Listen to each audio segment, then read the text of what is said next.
반야바라밀다 심경반자재보살이 깊은 반야바라밀다를 행할 때 오니 공한 것을 비추어 보고 온갖 고통에서 건너느니라. 사리자여 색이공과 다르지 않고 공이색과 다르지 않으며 색이고 공이요 공이고 색이니 수상행식도 그러하니라. 사리자여 모든 법은 공하여 나지도 멸하지도 않으며 더럽지도 깨끗하지도 않으며 늘지도 줄지도 않느니라. 그러므로 곳 가운데는 색이 없고 수상행식도 없으며 안이비설신의도 없고 색성향 미촉법도 없으며 눈의 경계도 의식의 경계까지도 없고 무명도 무명이 다함까지도 없으며 늙고 죽음도 늙고 죽음이 다함까지도 없고 고진열도도 없으며 지혜도 얻음도 없느니라. 얻을 것이 없는 까닭에 보살은 반야바라밀다를 의지함으로 마음에 걸림이 없고 걸림이 없으므로 두려움이 없어서 뒤바뀐 헛된 생각을 멀리 떠나 완전한 열반에 들어가며 삼세의 모든 부처님도 반야바라밀다를 의지함으로 세상의 깨달음을 얻느니라. 반야바라밀다는 가장 신비하고 밝은 주문이며 위없는 주문이며 무엇과도 견줄 수 없는 주문이니 온갖 괴로움을 없애고 진실하여 허망하지 않음을 알지니라. 이제 반야바라밀다주를 말하리라. 아제 아제 바라 아제 바라 승아제 모지사바 아제 아제 바라 아제 바라 승아제 모지사바 아제 아제 바라 아제 바라 승아제 모지사바.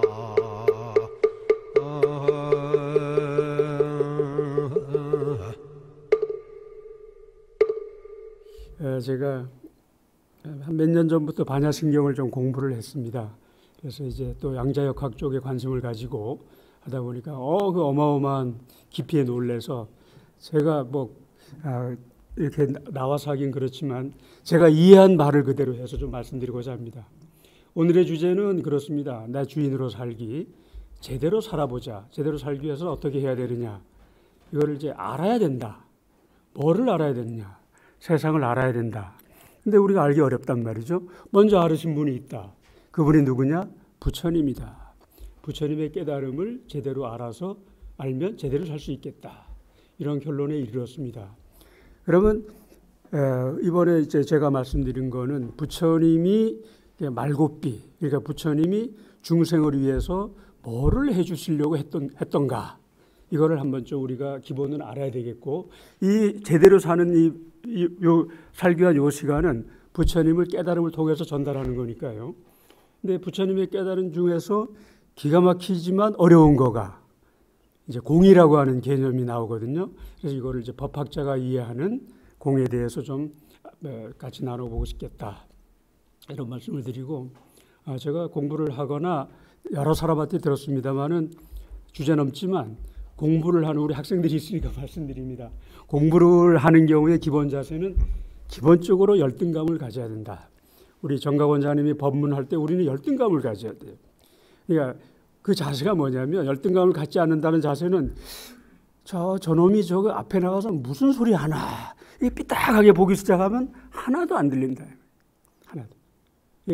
깨달음의 기본 자세는 경외감을 가지고 열등감을 가져서 그럴 경우에 좀 뭐 알아들을 거가 있고 남는 거가 있다는 거가 여러 석학들 전문가라는 걸 전문가들의 의견이라는 걸 말씀드리고요.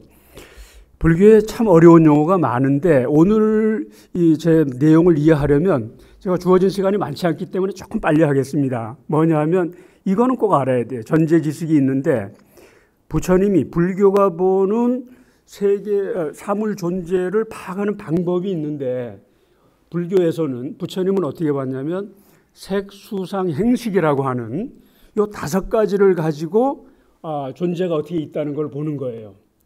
색이라고 하는 거는 한의원이가 있다. 이 존재, 외형, 외피 이게 그냥 색이야. 나나 여러분 관계에서 여러분이 있는 거가 색이야. 나는 여러분이 어떤 가치관을 가지고 어떤 능력을 가지고 이런 걸 전혀 몰라요. 이게 물질 요소를 색이에요. 그 다음에 두 번째가 수는 느낌이야. 내가 어떤 여학생을 봤을 때, 남학생을 봤을 때 느낌 있잖아요. 그 느낌이 어떻게, 참 똑똑하게 생겼다. 참 스마트하게 생겼다. 참 뭐 말할 수 없는 어떤 느낌이 온다. 이게 수고, 상은 그 느낌을 통해서 어떤 내가 머릿속에 그려지는 거예요. 취상작용이 그려져. 그리고 색수상 행. 그러면 내가 그 외피를 보고 느낌을 보고 취상작용을 통해서 저 사람이랑 나 좀 오래 사귀고 싶다. 저 사람이랑은 무슨 일을 하고 싶다. 이게 행이에요. 그 다음에 그거를 전부 다 색수상 행을 통해서 총체적인 판단할 수 있는 능력이 식이에요. 인식작용이에요.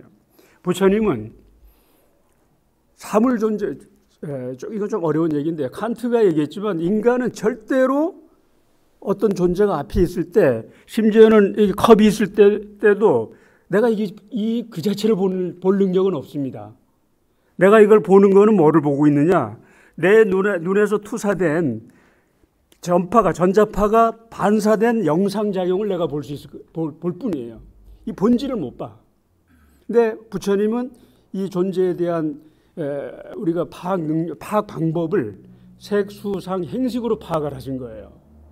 그러니까 이 색수상 행식이라고 하는 5가지 요소를 가지고 사람들은 남을 평가하고 여기 있습니다만은 장미도 색수상 행식이라고 하는 걸 통해서 파악을 하고 산도 파악하고 제가 좋아하는 이솔로몬도 그렇게 보고 여기는 그러니까 각자가 다 다른 거예요. 정해진 절대로 고정된 가치관을 가지고 있지 않다. 그러면 사물 존재가 색수상 행식으로 이루어졌기 때문에 그런단 말이죠. 매우 합리적인 것 같아요. 제가 보기에는 이거를 전제해야 부처님의 많은 설법이 이해가 되고 오늘 제 말씀이 이해가 됩니다. 오늘 주제는 마하바냐바라밀다 신경이라고 그러는데 제가 공부한 바에 의하면 이 세상에 끝이 와서 딱 한 권의 책만 가질 기회가 주어진다면 무슨 책을 갖겠냐라고 했을 때 일컬어지는 책이 바냐신경입니다. 바냐신경을 저는 다 외워버렸는데 마하를 포함하면 270자, 마하를 빼버리면 268자입니다. 근데 바냐신경은 바냐바라밀다 경의 요점을 정리한 건데 부처님의 직접 말씀은 아닙니다. 아닌데 현장법사가 번역해서 우리한테 전해지는 건데 절대서, 유일경전, 가장 높은 경지에 이르는 가르침이라고 전해지고 있죠. 여기에서 마하라고 하는 거는 뭐 마하 3.0, 마하 4.0 할 때처럼 크다는 뜻이고 바냐는 지혜라고 받아들이면 됩니다. 그리고 바라밀다는 제가 말씀드리겠습니다만은 저는 여러 가지 해석 방법이 있는데 건너가기에 대한 큰 지혜를 알려주는 경전이다 이렇게 보면 됩니다. 사실 중국에서 보면 경전의 지위에 올라가는 거는 책의 최고봉이거든요. 시경, 서경, 역경 이러잖아요. 노노도 경전은 취급되지만 노노, 맹자, 순자 이렇게 돼 있지 경전까지는 안 해요. 경전이라고 하는 거는 그 시대에 모든 사람이 따라줬으면 좋겠다. 그 사람들이 지켜줬으면 좋겠다. 도리, 기준, 말곱비라는 얘기입니다. 바냐신경은 경전의 지위를 획득한 이런 책으로 이해가 돼 있죠. 그래서 경이라고 하는 거는 사실 매니지먼트라고 번역이 돼가지고 도리, 말곱비, 방향성, 나의 갈 길 이런 의미인데 이제 반야심경은 지혜를 가진 말곱비, 가르침을 준 거예요. 근데 여기에서 반야심경에서 부처님의 말곱비가, 중생을 향한 말곱비가 있고, 그걸 제가 여러분들하고 좀 같이 말해보려고 하는 겁니다. 이건 넘어가고. 잘 아시겠지만 부처님은 전혀 부족한 거가 없는 왕자님으로 태어났잖아요. 금수저도 아니고 다이아몬드 수저입니다. 다이아몬드 수저로. 또 뭐 다 가졌죠. 인물도 잘생겼어요. 인물도 잘생기고 권력도 있고 말이죠. 16살 때 결혼도 했습니다. 예쁜 마누라도 있고 아들도 낳고. 아이고, 근데 출가를 해야 되는데 아들이 생겨가지고 그때 부처님이 아들 핏덩어리 보고 한 말이 라훌라야. 이 회방꾼. 출가 못할 뻔했죠. 근데 했잖아요. 그리고 이 라훌라가 이름이 돼버렸다고 그래요. 그리고 이제 사리자가 되셨고. 근데 부처님 보면 29살에 출가해서 6년간 수련을 해서 35살에 깨달아요. 저는 지금 저 고시를 했거든요. 고시 공부를 하고 지금 이 나이가 되도록 벌써 뭐 40년간 공부하는 것 같은데 아는 게 하나도 없는 것 같아요. 요즘 점점 잊혀지는 속도가 더 빨라가지고 이 뭔 짓거리를 하고 있나 이런 생각이 드는데 부처님은 6년 만에 오늘 제가 전해드리고자 하는 걸 깨달아 버리신 거예요. 그리고 35살부터 80세까지 45년간 설법을 하셨죠. 그 부처님의 설법이 불경이라는 이름으로 우리한테 전해진단 말이죠. 시달타라고 하는 이름 자체가 찾아보니까 완벽하다. 전혀 부족한 거가 없다. 이런 뜻이더라고요. 그럼에도 불구하고 부처님은 다 내려놓고 아래로 가신 거잖아요. 무슨 말고삐를 가졌냐? 무슨 말고삐를 가졌냐? 중생을 구제해 주겠다. 고통의 바다에서 구제해 주겠다. 이 말고삐를 가지신 거예요. 그거가 처음에 태어나자마자 하셨다는 천상천하 유화독전 3계 계고 아당한지. 천상천하에 내가 최고다. 이 말이 아니에요. 사실 최고다 이 말이 아니라 그 중생을 고통의 바다에서 구제해 주겠다라고 하는 이 깨달음을 가진 그 사람이 최고로 존귀한 사람이다. 여러분도 만약에 누구를 구제해 주겠다는 큰 사명감을 가지고 앞장서겠다면 그건 천상천하 유화독전 한 분이다. 이런 말이란 말이죠. 부처님 보니까 3계 계고다. 6계, 색계, 무색계가 그러니까 온 세상이 모두 개짜니까 고통의 바다다. 아당한지다. 내가 마땅하게 편안하게 구제해 주겠다. 이게 부처님의 말고삐예요. 다 그 다이아몬드 이 조건 다 버리고 내려가서 중생을 고통의 바다에서 구제해 주기 위한 거. 내가 이 사람의 모든 고통을 해결하겠다. 이거가 불교의 위대함이에요. 제가 뭐 고백하면 동국대학교 오기 전까지는 저 기독교도 믿었고 지청장 할 때는 이슬람교도 믿었고 또 미국 유학가 할 때는 천주교 신부님하고도 공도 쳤고 나는 그때는 기독교가 걸리건 천주교가 걸리건 불교가 걸리건 죽어서 어느 거 하나 걸리면 좋은 거 아니에요. 내가 다 믿었어요.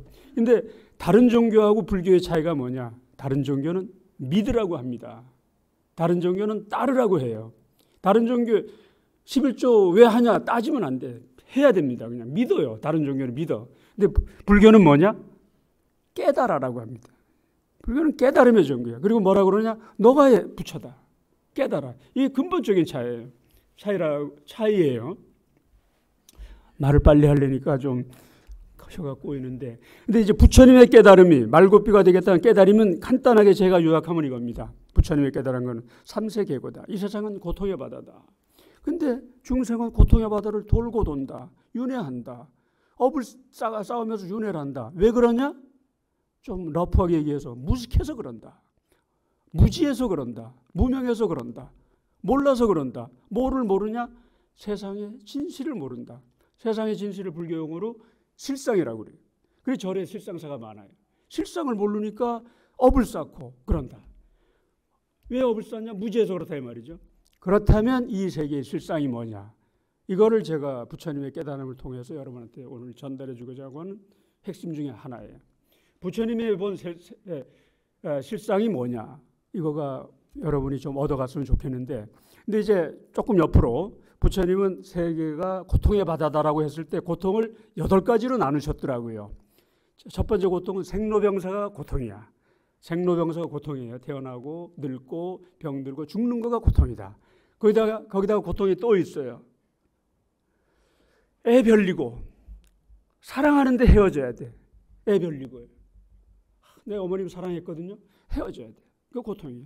원증해고 미워 죽겠는데 또 만나. 저기 미워 죽겠는데 또 온 사람이 있네. 김성교 회장이라고. 미워 죽겠는데 원증해고 또 만나. 구부듣고 갖고 싶은데 가질 수가 없어. 나도 샤넬백 좋아해요. 나도 프라다 좋아해. 에르메스 좋아하는데 못 가죠. 구부듣고 갖고 싶은데 못 가는 고통이에요. 근데 조금 어려운 거 오온성고. 실체를 잘못 알음으로 인한 고통. 이걸 8가지 고통이라고 그랬거든요. 그러니까 따져보면은 생로병사 포함해서 애 별리고 원증해고 구부듣고 오온성고하면 전부가 고통이에요. 우리가 알고 보면 여기에서 구해주겠다. 어떻게 구해주느냐? 보통 뭐 집착을 하지 말아라 이거로 얘기하는데 그거보다 더 근본적인 거를 제가 말씀드리려고 합니다. 부처님이 깨달음이 딱 한 가지가 있어요. 그걸 깨달은 거가 전제 조건인데 저는 이걸 학생들한테 어떻게 얘기를 하냐면은 합천 해인사에 있는 8만 대장경을 큰 가마솥에 넣고 팔팔 끓이면 단 한 문장에 나온다. 부처님의 깨달음이. 이게 뭐냐? 이것이 있으니 저것이 있고 저것이 사라지니 이것 또한 사라진다. 이 말씀을 깨달은 거예요. 8만 대장경을 팔팔 넣고 끓이면 이 말이 나와요. 공자님의 논어를 가마솥에 넣고 팔팔 끓이면 한 줄이 나오거든요. 사람이 사람인 이유는 사람한테 있다. 이 말이 나오는데 부처님의 가르침은 이것이 있으니 저것이 있고 저것이 사라지니 이것 또한 사라진다. 이거를 또 어떤 분은 착하게 살아라. 이 한 줄이 나온다 그러는데 착하게 살아야 되는 이유가 이것이 있으므로 저것이 있고 이것이 사라지니 저것 또한 사라진다. 이기 때문에 착하게 살아야 되는 거예요. 그러면 부처님이 깨닫기 전에 깨달음은 뭐였냐? 이거 궁금하잖아요. 그럼 확실히 알 수 있잖아요. 부처님이 깨달음 전에 깨달음은 뭐냐면은 이것은 이것으로 있고 저것은 저것으로 있다였어요. 부처님. 이것은 이거의 본질을 바탕으로 존재하고 저것은 저것의 본질을 바탕으로 존재한다. 이것은 이것의 본질이다 하면 사라지고 저것은 저것의 본질이다 하면 사라진다는 거가 그동안의 깨달음이었어요. 바꿔 말하면 후자의 깨달음은 그 전에 부처님 전의 깨달음은 모든 것이 본질적으로 존재한다. 근데 부처님은 보니까 그게 아니에요. 이것이 존재하는 이유는 이것이 본질 때문이 아니라 저것과의 관계 때문에 존재하고 저것과의 관계가 닿으면 소멸한다. 이거예요. 김춘추 시인의 꽃이라는 시가 있잖아요. 제가 이제 고등학교 배울 때는 그냥 외웠잖아요. 우리가 외우고 잘 몰랐는데 이게 보니까 이 부처님의 깨달음 시. 꽃이 꽂힌 이유는 뭐예요? 내가 꽃이라고 불러주니까. 예? 저 꽃을 말이죠. 꽃이라고 안 불러버리고 저거를 돌멩이라고 불러오기 시작해봐. 그렇게 되는 거예요. 내가 관계 맺기에 따라 다른 거예요. 뭐 어디 있지? 내가 그의 이름을 불러주었을 때 그는 나에게로 와서 꽃이 되었다. 꽃이 본질적으로 꽂힌 게 아니에요. 본질적으로 꽂힌 게 아니에요. 내가 불러주니 꽂힌 거예요. 내가 본질적으로 한의원이 안 해. 우리 마누라가 그렇게 인정해주고 아들딸이 인정해주고 학생들이 인정해주니까 내가 한의원으로 있는 거지. 내가 관계적인 존재가 아니면 누가 나의 본질적인 가치는 평가받을 수도 없고 있을 수도 없어. 자, 2가지 세계관이 있습니다. 철학적으로 책을 읽거나 공부를 할 때 알아야 되는 거가 세계를 보는 사물 존재를 보는 2가지 관점이 뭐냐면 하나가 본질적 존재론이 있고 하나가 관계적 존재론이 있습니다. 본질적 존재론이라고 하는 건 서양 철학이 그렇습니다. 서양 철학은 이데아가 세계가 있잖아요. 본질적인 이데아 세계가 있고 현실 세계는 이데아 세계의 투영이라고 보거든요. 이게 본질적인 세계가 있어. 공자님의 인사상도 본질적인 사상입니다. 공자님은 이때 인은 어지린자가 아니에요. 뿌리죠. 사람은 인이라고 하는 뿌리를 가진 본질인 인을 가지고 있다라고 보는 거가 부처님의 사상이에요. 이게 본질적인 시각이에요. 그런데 그렇지 않고 세상을 관계적 시각은 뭐냐면 사물 존재는 본질적으로 존재하지 않는다. 사물 존재는 관계적으로 존재한다. 사물 존재는 상대적으로 존재한다. 본질을 뭐라고 그러냐면 어떤 것을 다른 것이 아니라 바로 그것이게 하는 성질을 본질이라고 그러거든요. 어떤 것을 다른 것이 아니라 오직 그것이게만 하는 성질. 이거를 자기만의 성질이라고 그래서 본질을 영어로 에센스, 또 다른 말로 자성이라고 그래요. 근데 관계적 존재로는, 사물 존재는 자성을 가지지 않는다. 본질을 가지지 않는다. 부평초와 같아. 사물 존재는 본등기 건물이 아니다. 법률용어로 가등기 건물이다. 꽉 차 있지 않다. 꽉 차 있지 않다. 이게 관계적 존재예요. 저희 어머님인데 저한테는 하늘 같은 존재죠. 네? 근데 내가 만약 여러분한테 인자한가, 어머님 잘생겼나, 자애로운가 몰라요. 알 수가 없지. 어머님은 나에 대한 관계에서 인자했고 제일 최고 미인이었고 지혜로웠죠. 너무 했나요 내가? 그래. 그건 나에 대한 관계에서 그러거든. 네. 그 다른 사람한테 내가 강요할 것도 없어. 한희영 교수가 우리 학생들한테 물을 거예요. 내 키가 커요? 키가 커요? 잘생겼어요? 나한테 우호적인 사람은 얘라고 하는 거야. 나는 마이클 조던 옆에 서봐. 난쟁이지. 내 옆에 아인슈타인 박사가 있어봐. 나는 아주 무식하게 짝이 없지. 상대적, 관계적이란 말이죠.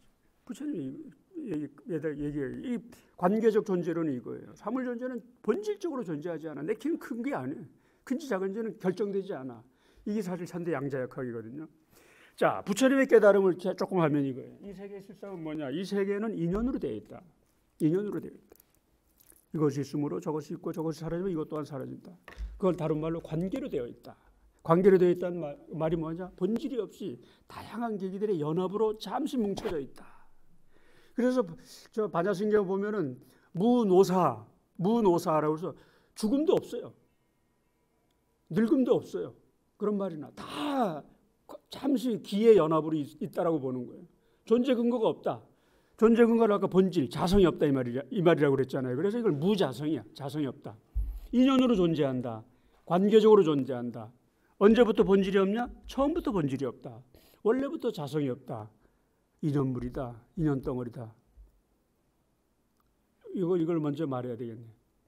자성이 없이 존재한다. 인연으로 존재한다. 이거가 무자성이야. 자성이 없다를 앞에다 무자 쓰니까 무자성이야. 언제부터 자성이 없었냐? 언제부터 없었다고요? 우리 학생들 한번. 언제부터 없었다고요? 원래부터 없었다. 처음부터 없었다. 그러니까 앞에다가 본자를 쓰는 거예요. 본래부터 없었다. 본무자성이다. 이게 본무자성이 너무 길어요. 맨날 본무자성 하면 길어. 한 글자로 줄이자. 뭐라고 줄였어요? 그게 공이다. 공이 있는 거예요? 없는 거예요? 공이 있는 거예요? 없는 거예요? 이게 많이 오해를 해요. 공이 있는 거예요? 없는 거예요? 이렇게 물으면 오해를 해요. 공이 있어요. 없는 게 아니에요. 있는데 어떻게 있다고요? 본질이 없이 있다. 언제부터? 처음부터 본질이 없이 있다. 이걸 깨우치지 않으면 한 걸음도 나갈 수 없어요. 본래부터 없다. 자성이 본질이 없이 관계적으로 처음부터 이 본무자성이 공이라고 쓰고 본무자성이라고 있는다. 존재란 뭐냐? 실류가 아니다. 불교 용어로 실류, 실체를 가지지 않는다. 그래서 불교에서는 가유라고 그러잖아요. 가짜 상태다. 그림자와 같아. 부평차와 같아. 가건물이다. 이게 사물 존재가 그렇단 말이지. 왜 그러냐? 있긴 있는데 본질이 없이 존재하기 때문에 그렇다. 본무자성이다. 처음부터 없다 이 말이죠. 무자성이다. 이게 공이다 이 말이에요. 공이 절대로 빵이다. 없다. 왜 이러니 없다라고 이해가 됐나 그러면 불교는 어째 부처님의 말씀은 2500년 전에 이제 인도 말씀이었는데 중국으로 왔잖아요. 그리고 중국어로 번역이 됐잖아요. 그죠?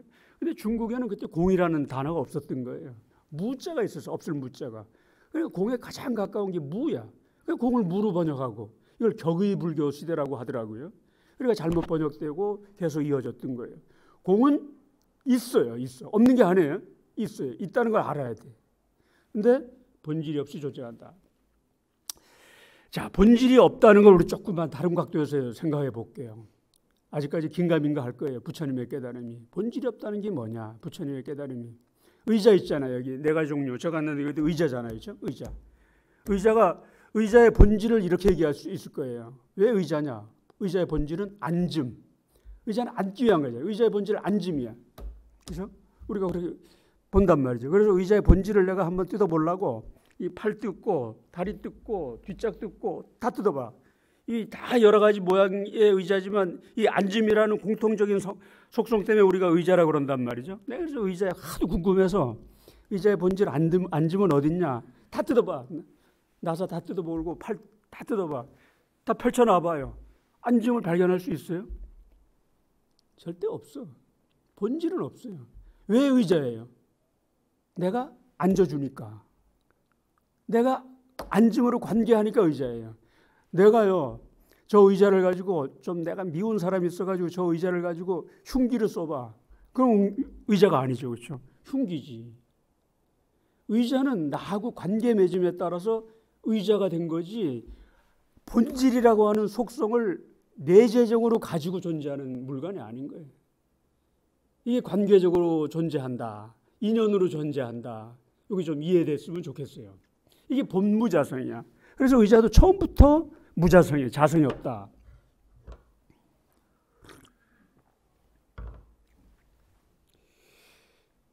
관계적 존재는 뭐 다른 것 때문에 조금 이제 넘어갈게요. 되풀이하면 더 되는데 그래서 이런 얘기를 하죠. 불교 용어 중에 현현한다, 인연 생기한다. 하늘에 있는 구름은 지금은 날씨가 흐리면 구름이 없어. 근데 날씨가 개어지면 구름이 생겨 드러나잖아요. 그러면 없던 구름이 만들어진 거예요. 드러난 거예요. 소멸하고 사라지고 하는 게 아니에요. 생기고 사라지는 게 아니라 다른 조건에 다른 계기들의 연합에 의해서 없어진 것처럼 보였다가 드러났다가 이렇게 해가지고 그래서 우리 이 말을 드러난다, 생기한다, 현현한다 이렇게 부처님이 말씀하신 거예요. 이 관계적 존재다 이 말이죠. 그래서 사실 그 공이 이해가 쉽지 않은데 반야신경에 이런 말이 나오거든. 사리자여 색불이공 공불이색 색즉시공 공즉시색 너무나 유명한 말이잖아요. 그렇죠? 색불이공 색과 공이 불이다. 다르지 않다. 공이 불이 색 공과 색이 다르지 않다. 직접적으로 즉시 색이 즉시 공이다. 공이 즉시 색이다. 이렇게 해버리잖아요. 그렇죠? 그 다음에 밑에 가면 수상행식이 역부역시다. 아까 오온이 색수상행식이라고 그랬잖아요. 그러니까 수상행식도 역부여시 똑같아. 그러니까 저 색자리에다가 수를 집어넣어도 마찬가지야. 수불이공, 공불이수. 색자리에다가 수상, 상을 집어넣어도 마찬가지야. 상불이공, 공불이상. 역부여시니까. 이게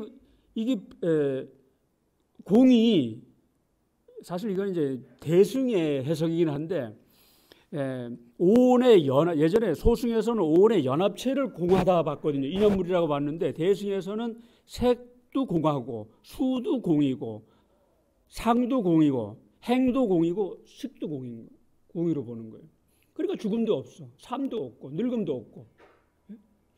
근데 그 없다는 거가 없는 게 아니라 본질이 없이 존재한다 이 말로 이해를 해야 된단 말이죠. 이해가 쉽지 않은데 이걸로 할게요. 관계적 존재론은 세 가지가 있습니다. 대표적인 게 불교예요. 불교는 본무자성, 자성이 없다. 본래부터 없다. 이게 공이에요. 불교는.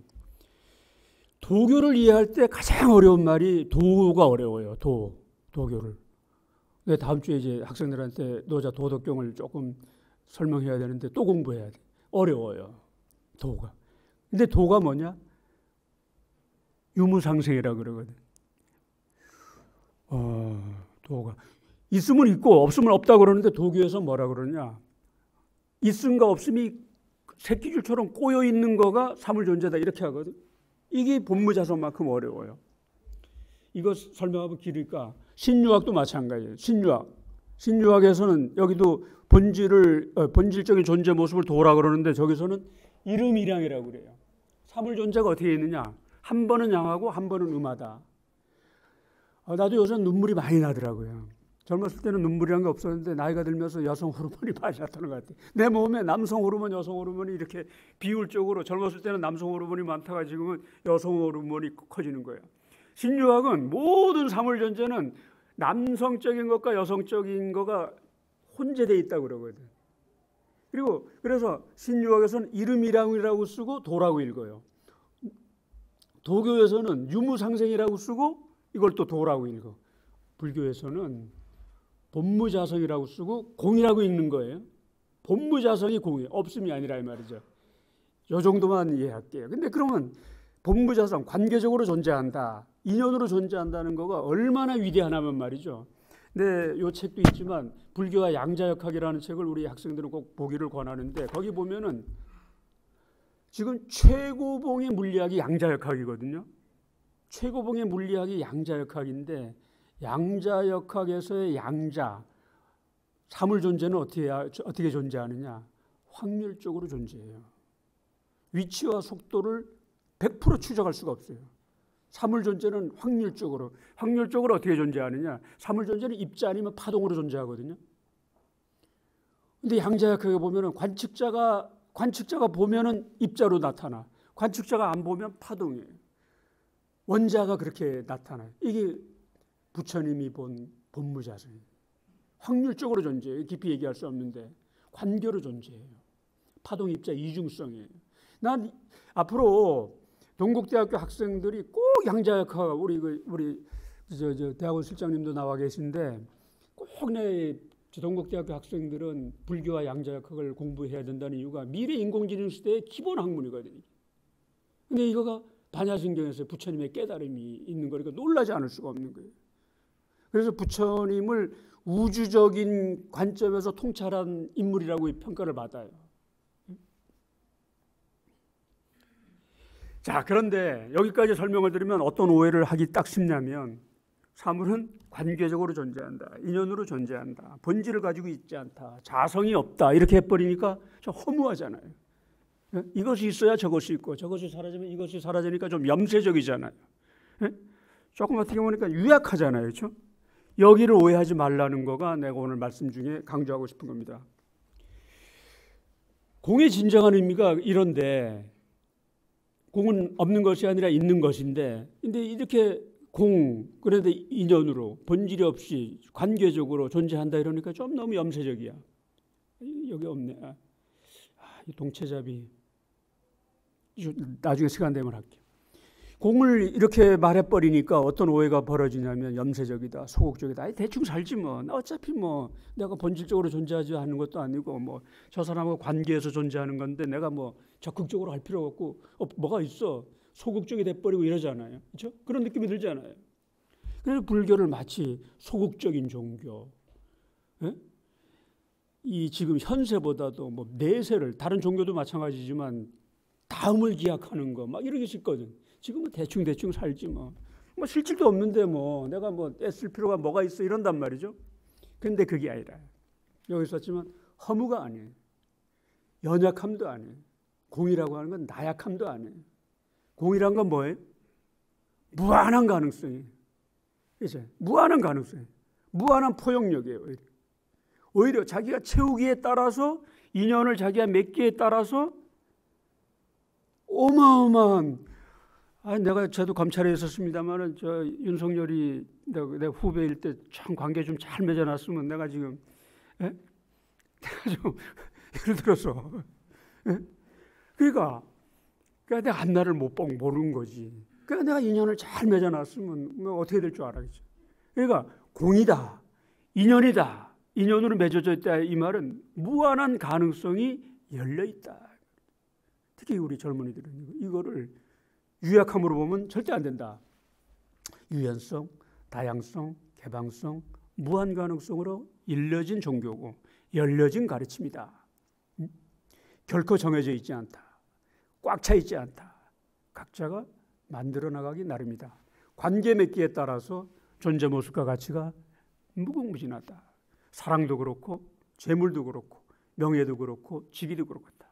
저 사람이 부자이기 때문에 내가 가난해진 게 아니다. 이 학생이 A+ 학점을 받았기 때문에 내가 F 학점 받는 게 아니에요.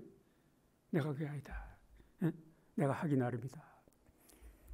근데 이제 미국 유학 때 보면 특히 중국 여학생 같은 경우는 미국 남자가 유부남이라도 마음만 먹으면 채가려고 그러거든요.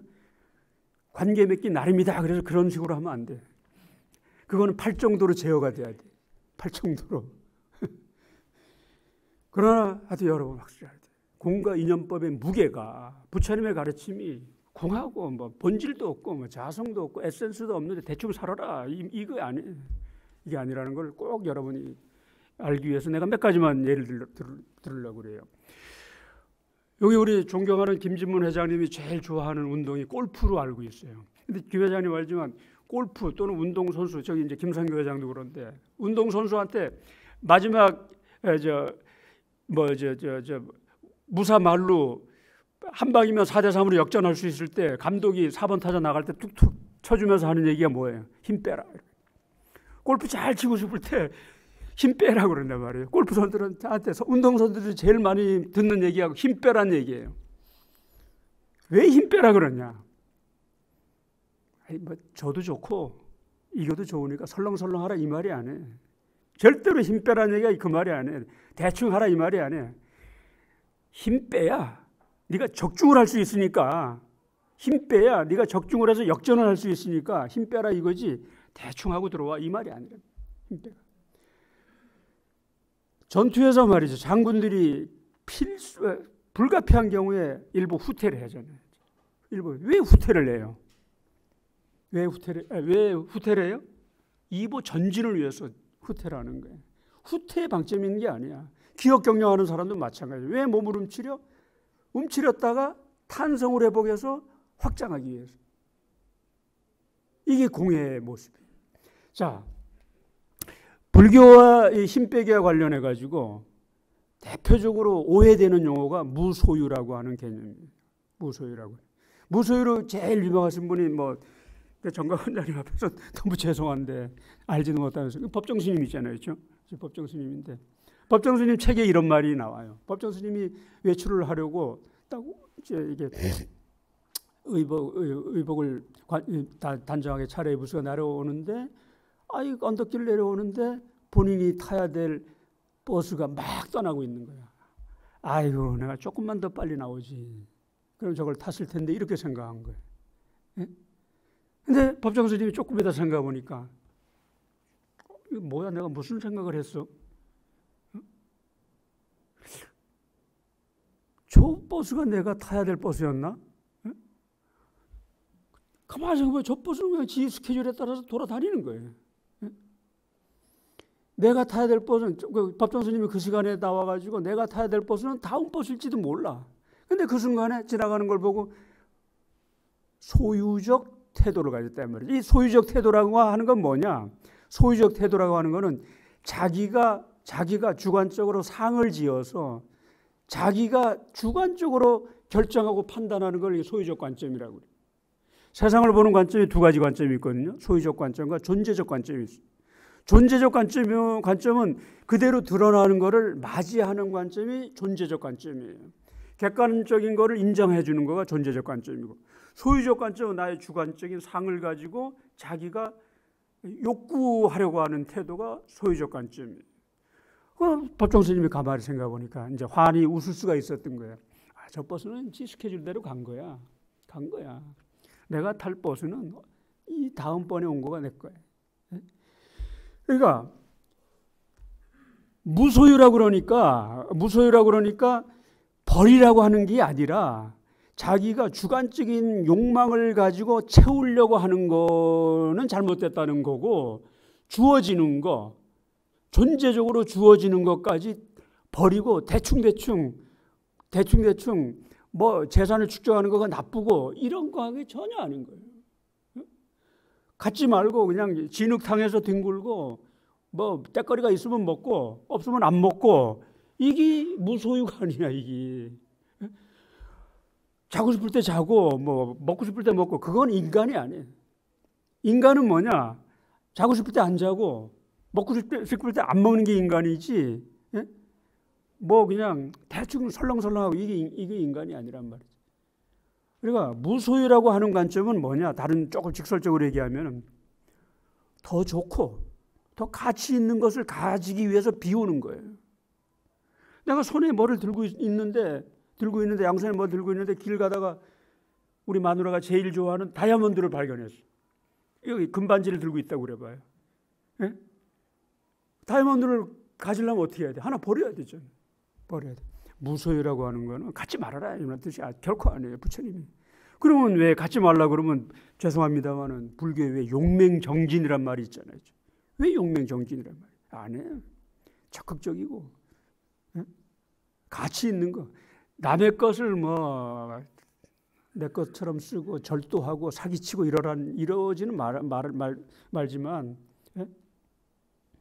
갖지 말아라 이런 말이 아니란 말이죠. 그래서 제가 이제 학생들한테 소개하는 얘기가 노자 도덕경에 보면은 우리가 도가를 어떻게 하냐면 무의도식 사상 이렇게 얘기해 버려요. 우리 중고등학교 때 잘못 배워가지고 그냥 탱자 놀자 사상, 자연으로 돌아가라, 무의해라 이렇게 한단 말이죠. 그 안에 뒤에를 안 읽은 거예요. 노자는 뭐라 그러냐?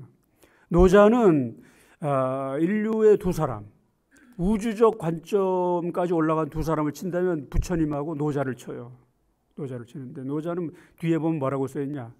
왜 무의하라 그랬냐? 무의하면 무불의하리라. 무의, 인위적으로 뭐를 하지 아니하면 무불의, 못할 바가 없을 거다. 이렇게 돼 있거든. 뒤에 보면. 그러니까 하지 말란 게 아니라 더 큰 일을 하고 더 가치 있는 일을 하기 위해서는 잠시 힘을 축적해라. 그 다음에 완전한 탄성을 회복한 다음에 바른 길로 가라. 이게 공가인연법에 대한 제가 얘기고, 그리고 이제 오늘 제가 이제 마지막으로 해드리고 싶은 거가 바람일다예요. 바람일다. 반야심경의 이제 마지막 주문이 아제아제 바라아제 바라승아제 얘기했잖아요. 내가 즉석에서 주문을 하나 알려주겠으니 그게 아제아제 바라아제 바라승아제. 근데 이제 그게 이제 바람일다라고 나와요. 바람일다가 이게 이제 산스크리어인데 파라가 저 언덕, 미터가 건너가다 이런 뜻이란 말이죠. 그러니까 건너가다 이 말이에요. 건너가다. 바람일다 음역인데 저 언덕으로 건너가다. 저쪽으로 건너가서 더 높은 것을 추구하다. 아직 알려지지 않는 세상으로 넘어가는 거. 아직 개척되지 않는 곳으로 나가는 자세. 그 누구도 가보지 않은 곳으로 가려는 거. 이게 바람일다 하는 거예요. 바람일다.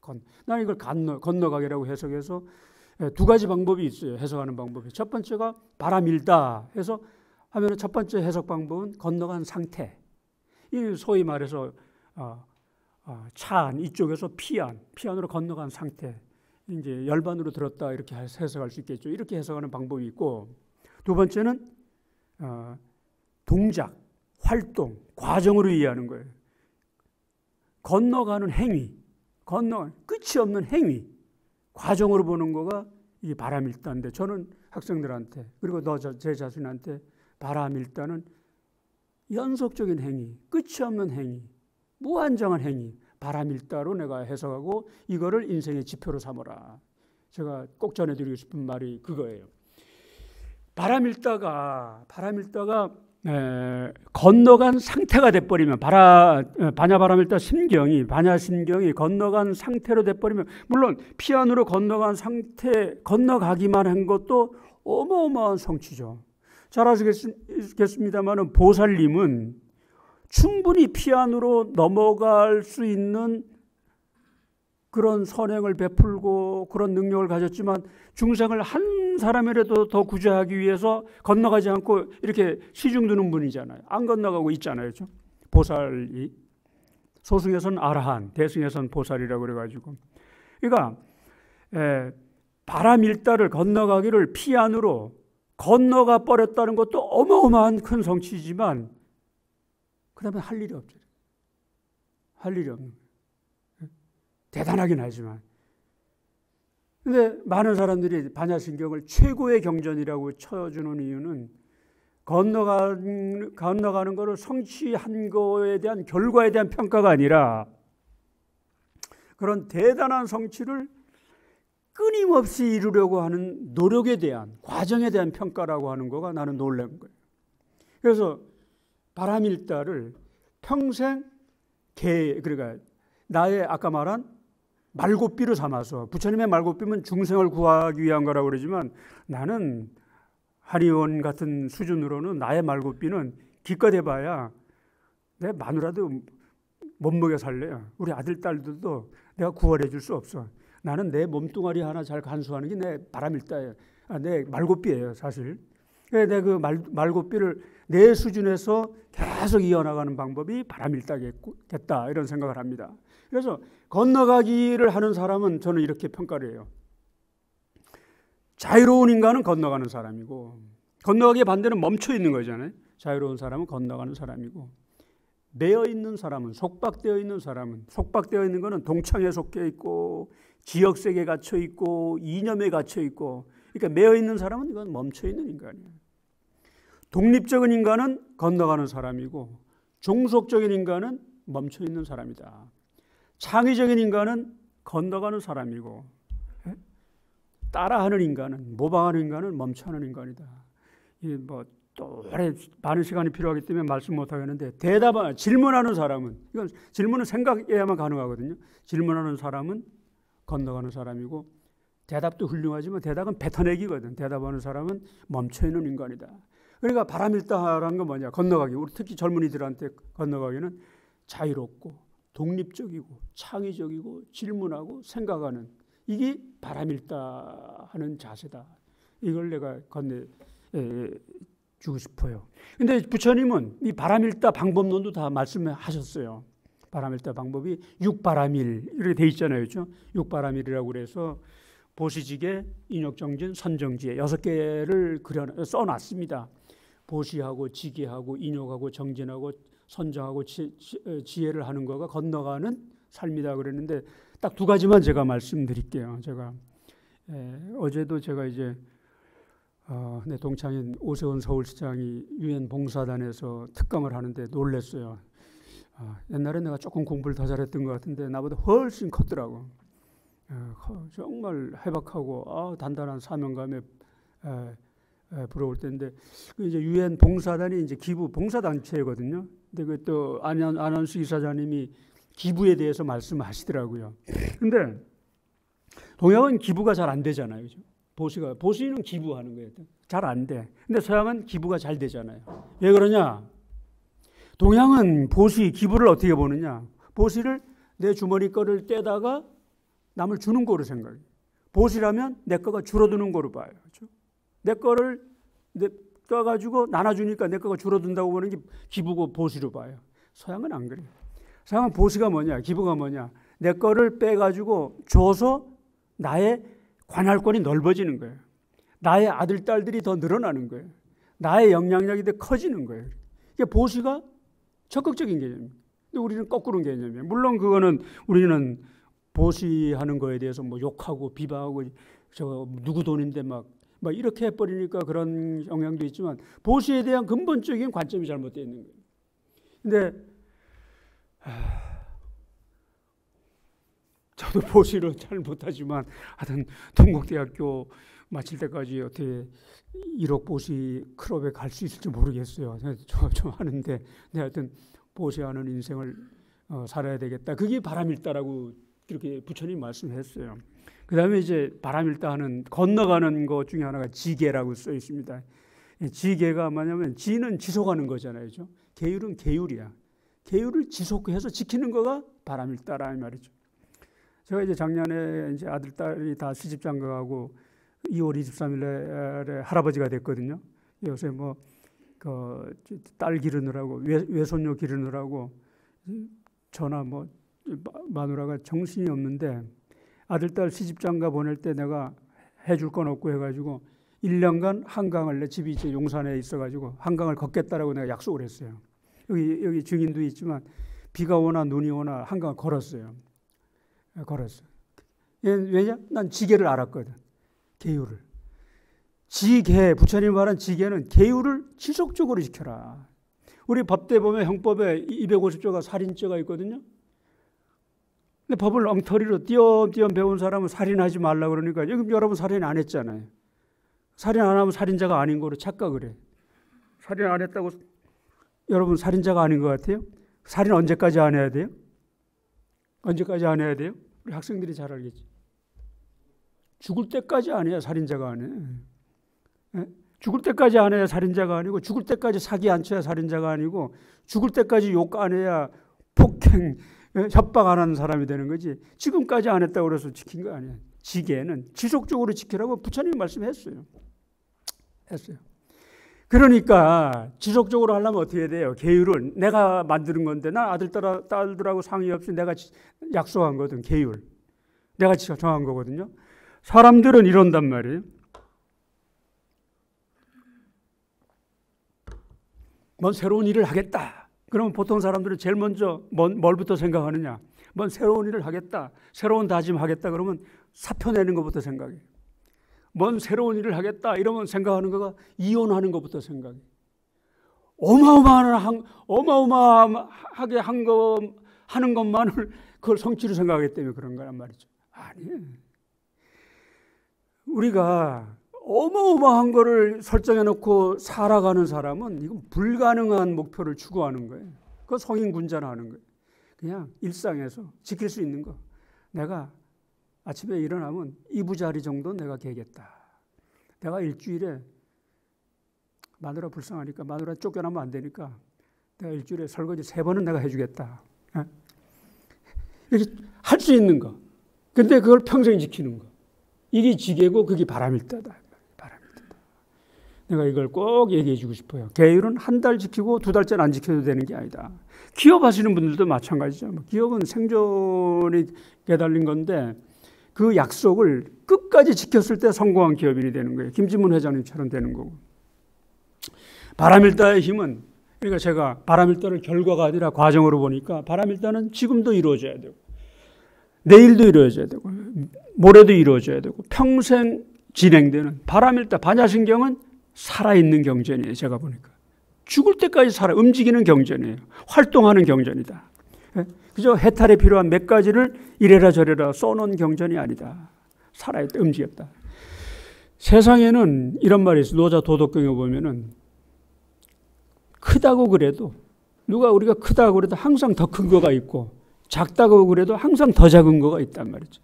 우리가 건너간 것 같아도 항상 건너갈 때 무궁무진 남아있다. 그걸 반야신경은 가르쳐준다. 이건 다 빼버리고 다 넘어가 버렸네. 잘못됐네. 마지막을 끝쳐야죠. 그래서 제가 반야신경을, 법학자가 본 반야신경을 말씀드리고자 싶었던 거가 하여튼 그런 가르침을 이례적이 아니라 평생 주고 있고, 그걸 생각하면 제가 오늘 또 이제 한강을 걸었거든요. 그래서 또 무슨 실수할까 봐 해서 다시 반야신경을 또 읽어봤어요. 오늘 한 20번 들었을 거예요. 20번 듣고. 이게 평생 건너가는 길을 아주 분명한 주제로 설정해 주고, 그리고 그 방법을 바람일다라고 하는 건 영원히 멈출 수 없는 길을 안내해 줬다. 그래서 최고의 경전으로 평가하고 무한한 가능성을 열어줬다. 이런 말씀드리고, 공이 절대로 무가 아니다. 그러니까 소극적 염세적으로 살아서는 안 된다. 그래서 나의 바람일다. 여담이지만 나의 주인으로 살기, 내 건너가기. 간단해. 가족에 충실한다. 회사에 최선을 다하고 정직하자. 여자를 사랑해주자. 나 이제 옛날엔 술 좀 먹었는데 요새는 술자리 가면 말이죠. 술을 못 먹어가지고 술 먹는 사람들 보면 사람이 아니야, 내가 보면. 어떻게 많이 먹은지. 근데 그분들한테 자긍심을 주자. 내가 못 먹는 거로. 내가 바보가 돼서. 그 다음에 골프 좀 하는 사람에게는 내가 열등감을 주자. 이게 내 바람일다예요. 김준훈 회장님 죄송합니다. 골프 잘 치는 사람을 내가 놀려 먹으면서 돈 따먹자. 저 김상규 회장이죠. 이번 주말 생각하면 내가 웃음이 나와요. 이번 주말에 모 회장님이랑 공치게 돼 있거든. 내가 돈 따가지고 여기 밥상에 시절 수 있어요.